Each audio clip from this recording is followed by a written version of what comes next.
Big Boss season 9 வந்தாச்சு. நம்ம 3rd week task பிபி ஜூஸ் ஃபேக்ட்ரி. ஸோ இந்த மாதிரி விஷயத்தில் பார்த்தீங்கன்னா நம்ம எஃப்ஜே, ஆதிரா, வினோத், சுபிக்ஷா மற்றும் நம்ம சபரி அப்படின்னு எல்லாருமே அதில் கலந்துக்கிறாங்க. ஸோ இந்த டாஸ்கில் பார்த்தீங்கன்னா நம்ம திவாகர் அதுக்கப்புறம் பாரு தான் குவாலிட்டி செக்கோட மேனேஜராக அதிகாரிகளா அப்படின்ற மாதிரி இருக்க போகிறாங்க.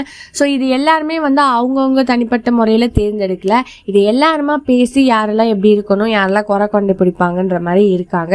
ஸோ இந்த மாதிரி விஷயத்தில் பார்த்தீங்கன்னா ஒரு பெரிய ட்விஸ்ட் என்ன அப்படின்றத நம்ம எல்லாருமே ஜூஸ் பண்ணணும் அப்படின்ற மாதிரி ஒரு விஷயத்தை ஆரம்பிக்கிறாங்க. இந்த ஒரு டீமில் எல்லாருமே ஜூஸ் பண்ணி அதை யார் நீட்டாக ஹைஜீனிக்காக ஸ்மெல்லும் அதுக்கப்புறம் டேஸ்ட்டில் பெஸ்ட்டாக இருக்காங்களோ அந்த ஒரு பாட்டில்ஸ்லாம் அப்ரூவ் ஆகி, சில பாட்டில் தப்பாக இருந்துச்சுன்னா அது ரிஜெக்ட் ஆகும். அந்த அப்ரூவ் ஆகிற பாட்டில் நம்ம பிக் பாஸ் கிட்ட சப்ளை பண்ணணும். அதனால ஒரு காயின் வரும், பணம் சேர்த்து வைக்க போகிறாங்க.